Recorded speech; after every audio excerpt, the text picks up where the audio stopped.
সঁচাটো এক প্ৰকাৰ চাৰ্জাৰীৰ দৰে। চাৰ্জাৰী কৰোঁতে অলপ কষ্ট পাবলগীয়া হয়, কিন্তু পিছত ভাল হৈ পৰে। ঠিক একেদৰে সঁচাটো কওঁতে অলপ কষ্ট পাবলগীয়া হয়, কিন্তু কৈ দিয়াৰ পিছতো মনটো পাতল হৈ পৰে। মিছাটো এক প্ৰকাৰৰ পেইন কিলাৰৰ দৰে, যি আপোনাৰ বিষক কিছু সময়ৰ বাবে লাঘৱ কৰাত সহায়টো কৰিব, কিন্তু ছাইড এফেক্ট জীৱনলৈ কৰিব। এজন শিক্ষাগুৰুক এজন ছাত্ৰই সুধিলে, ভুল কৰা আৰু প্ৰবঞ্চনা কৰাৰ মাজত কি পাৰ্থক্য আছে? শিক্ষাগুৰুৱে উত্তৰ দিলে, ভুল কৰাজন এজন মহান ব্যক্তি হ'ব পাৰে, কিন্তু প্ৰবঞ্চনা কৰাজন আচলতে জন্মৰ পৰাই নীচ হয়।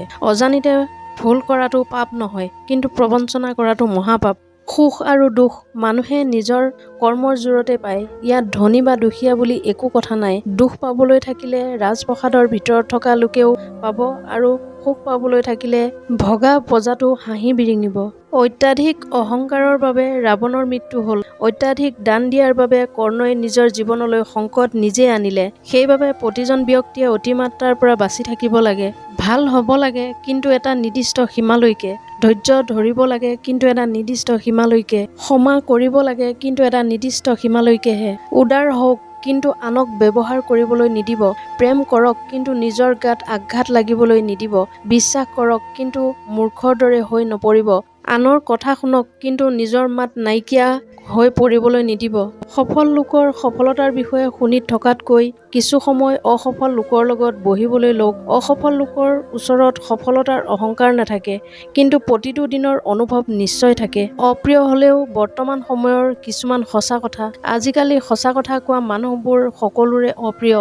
তেল মাৰি চলিব পৰা মানুহবোৰহে সকলোৰে প্ৰিয়। মানুহবোৰক ধুনীয়া চেহেৰাহে লাগে, ধুনীয়া মন নহয়। মানুহবোৰে সন্মান টকাকহে কৰে, মানুহক নহয়। স্বামী স্ত্ৰীৰ মাজত ভুল বুজাবুজি, খং, মান অভিমান মাজে মাজে লাগি থাকিবই, কিন্তু সেই বুলি সেইবোৰৰ মাজত আন তৃতীয় ব্যক্তিক সোমাবলৈ নিদি নিজৰ মাজতে আলোচনা কৰি সমাধান কৰক। কাৰণ সংসাৰত তৃতীয় ব্যক্তিৰ উপস্থিতি বহুত বিষাক্ত। এনে লোকৰ উপস্থিতিত সংসাৰ ভাল হোৱাৰ সলনি বেছি বেয়াহে হয়। মনত ৰাখিবা, পানীতকৈ চাহৰ মিঠা বেছি, তথাপি পানীয়ে পিয়াহ গুচাব পাৰে। গুণতকৈ ৰূপৰ জিলিকনি বেছি, কিন্তু গুণেহে মানুহক মহান কৰে। কিছুমান মানুহে যিমান সময় আনক সমালোচনা কৰাৰ বাবে খৰচ কৰি থাকে, সিমান সময় যদি নিজৰ বাবে ব্যয় কৰিলেহেঁতেন, আজি সেই কেইজনৰো সমালোচনাৰ সৃষ্টি নহলহেঁতেন। মনটোক শান্তি কৰি ৰখাৰ কেইটামান সূত্ৰ। ক্ষমা কৰিবলৈ শিকক আৰু কিছুমান কথা পাহৰি যাবলৈ শিকক। বিখ্যাত হোৱাৰ লালসা মনত নাৰাখিব। কাৰোবাৰ কামত তেতিয়ালৈকে মাত নামাতিব যেতিয়ালৈকে আপোনাক নুসুধে। সিমান কামহে হাতত ল'ব যিমান কৰিব পৰাৰ ক্ষমতা আপোনাৰ আছে। হিংসা ভাৱ ত্যাগ কৰিবলৈ চেষ্টা কৰক আৰু আনৰ ভাল কামৰ প্ৰশংসা কৰিবলৈ শিকক। এনেকুৱা একো কাম নকৰিব যাৰ বাবে আপুনি পিছত পস্তাব লগা হয়।